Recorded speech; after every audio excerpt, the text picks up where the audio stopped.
Salut à tous et bienvenue sur cette nouvelle vidéo de YoanDev. On est mardi 18h, c'est l'heure de l'hebdo de la semaine, votre condensé de veille dev et tech. On a 10 minutes à passer ensemble pour parcourir 10 ressources partagées par la communauté hebdo2o.fr. Mais vous connaissez la chanson, c'est le jeu, c'est le game YouTube. Si vous n'êtes pas abonné à la chaîne, n'hésitez pas à vous abonner. Si la vidéo vous plaît, vous pouvez laisser un petit pouce bleu. N'hésitez pas aussi à laisser un petit commentaire, ça fait toujours plaisir. Et puis, vous pouvez vous aussi aller proposer des actualités directement sur le site hebdo avec 2o.fr pour proposer des actualités qui seront éventuellement présentées dans cette revue que nous avons ensemble chaque semaine. Allez, on passe en mode revue, on passe en mode actu et c'est parti pour la première ressource partagée cette semaine.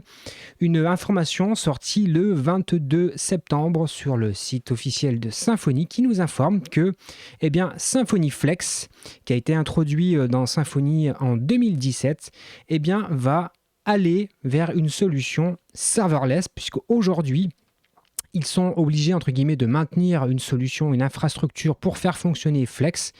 Et du coup, là, l'objectif pour eux, c'est d'aller vers une solution serverless. Du coup, il va y avoir un nouveau endpoint pour aller finalement faire fonctionner tout ça. Et puis, vous allez pouvoir personnaliser vous aussi les recettes personnalisées, des choses comme ça. Bref, ça ouvre pas mal de perspectives. Et puis, c'est une information importante si vous êtes utilisateur de l'univers Symfony.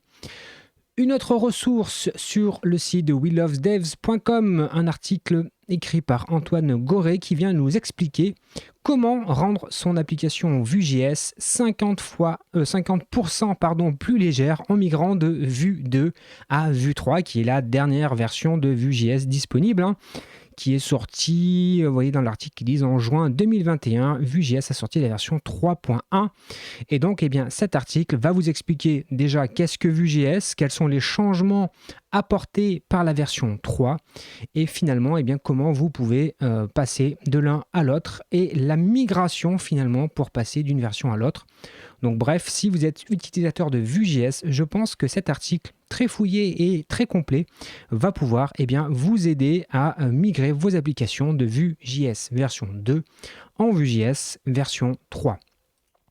L'autre ressource de la semaine présentée sur le site de clubic.com, un article qui nous explique que Ubuntu étend désormais à 10 ans la durée de vie des versions LTS, Long Term Support.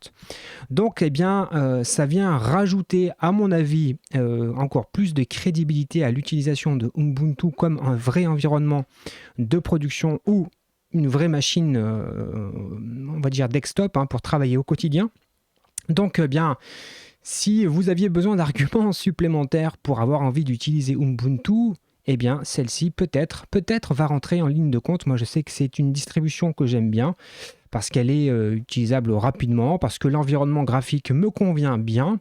Et d'ailleurs, c'est précisément cette distribution-là dont je parle dans ma formation où on met en place un environnement de développement pour Symfony. Et bien justement, on utilise Ubuntu, donc vous connaissez mon affection pour cette distribution. Mais évidemment, n'hésitez pas en commentaire à nous dire quelles sont les distributions Linux que vous utilisez, si vous utilisez Linux, bien évidemment.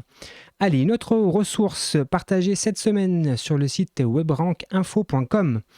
Un article qui vient nous parler de la gestion du consentement des cookies grâce à une CMP. Alors, je ne savais pas ce que c'était CMP. Alors, finalement, je connaissais sans savoir que ça avait ce nom-là. Le CMP, c'est le Consent Management Platform. C'est finalement le fait d'utiliser une plateforme tiers pour gérer votre mise en conformité avec les réglementations de la CNIL concernant les cookies et puis tous les autres traceurs que vous pouvez avoir mis en place sur votre site. Et du coup, pour cette étude, il vous parle de plusieurs CMP, dont certains que vous avez déjà dû probablement voir si vous naviguez sur des sites. Je pense à Acceptio, Consent Manager, etc., etc. Bref, si c'est un sujet qui vous intéresse, si vous avez besoin de mettre en place ce genre de choses sur votre site, alors soit vous le faites vous-même, soit vous pouvez déléguer ça à une solution tiers managée qui va se charger de ça pour vous. Et donc cet article pourra, à mon avis, vous permettre d'y voir plus clair. Autre ressource partagée cette semaine sur ce site que tout le monde connaît, c'est une certitude, le site de graphicart.fr. Plus besoin de le présenter puisque c'est une référence en France sur tout un tas de sujets, tout un tas de technologies.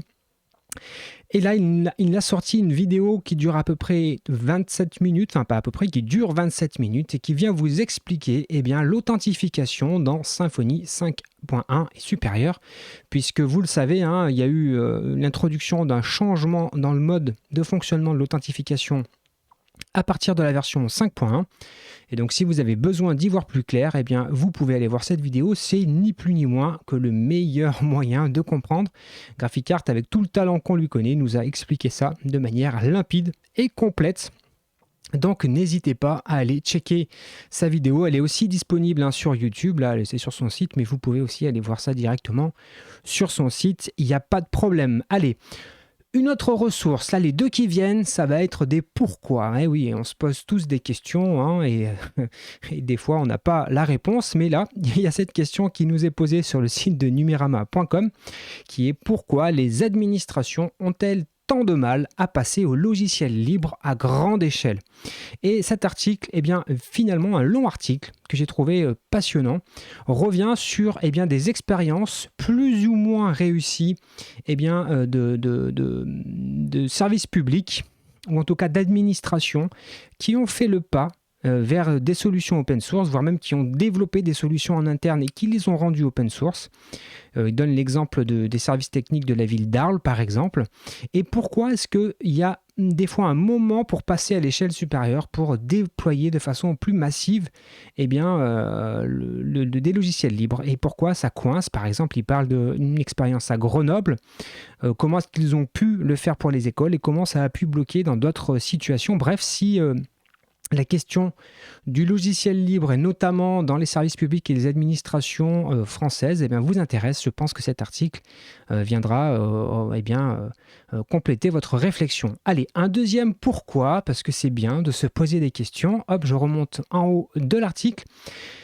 Sur le site champeau.info, le blog de Guillaume Champeau, qui vient nous expliquer pourquoi est-ce qu'il défend la souveraineté numérique des Européens. Donc c'est pas du tout un article technique, absolument pas, c'est plutôt une position, on va dire, idéologique, voire politique, tout est politique de toute façon. Et donc un long article dans lequel il vient nous expliquer pourquoi est-ce que lui, il considère que c'est une question importante, la souveraineté numérique, pourquoi est-ce que c'est important pour nos démocraties et pourquoi est-ce que c'est un sujet qu'on devrait tous et toutes se prendre en considération. Donc si la question vous intéresse, comment est-ce qu'on doit se positionner vis-à-vis des GAFAM, ce sont des choses qui vous intéressent, je pense que vous devez lire absolument cet article, cette prise de position, cette note de blog, elle est vraiment très complète et la réflexion est très intéressante et je serais ravi qu'on en discute en commentaire si vous en avez envie.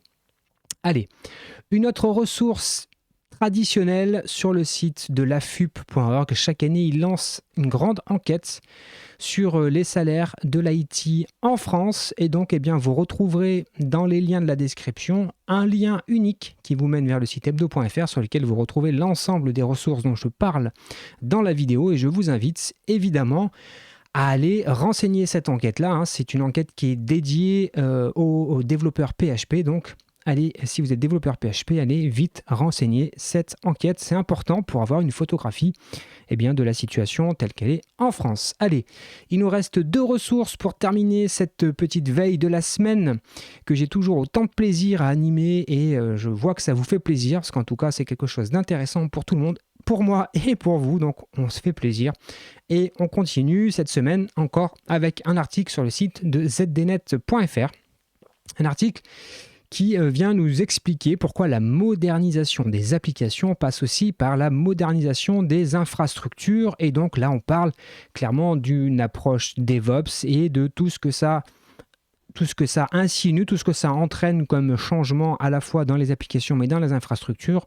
On parle évidemment de containerisation, on parle de Kubernetes. Alors, l'article est sponsorisé par VMware, donc forcément, à la fin de l'article, il nous propose les solutions VMware Tanzu, qui est la solution à la sauce VMware de Kubernetes. Mais bref, Ça nous pose toujours cette question-là de comment est-ce qu'on doit faire évoluer nos applications et que c'est pas que l'application en tant que telle, mais c'est aussi les infrastructures qu'il y a autour. Et donc, bref, cet article vient remettre une couche sur ce sujet-là. Et enfin, la dernière ressource de la semaine, c'est la sortie de Stimulus 3. Stimulus 3 qui permet, alors je ne sais pas si c'est un framework ou une bibliothèque, bref, ne m'en voulez pas, mais en tout cas, c'est un outil qui permet de faire plein de choses en JavaScript et qui est utilisé notamment depuis quelques mois, lorsqu'on utilise Symfony UX, eh bien, ça utilise Stimulus en tâche de fond. Et donc là, eh bien, il y a la version 3 qui est sortie le 24 septembre. Et donc, c'était important de vous le notifier. Et voilà, écoutez, on a fait le tour de cette petite veille dev et tech, comme chaque semaine. 10 ressources, 10 minutes. Voilà, on a fait le tour. Écoutez, si cette vidéo vous a plu, vous connaissez l'histoire, n'oubliez pas... C'est là, c'est quelque part par là. De vous abonner, de mettre un like, un pouce. Et moi, je vous donne rendez-vous samedi prochain. On va continuer notre petite série exploratoire en 3 épisodes. Donc, soyez là au rendez-vous samedi à 9h. Sinon, écoutez, passez une bonne semaine. Portez-vous bien, prenez soin de vous et des autres. Et à très bientôt. Salut!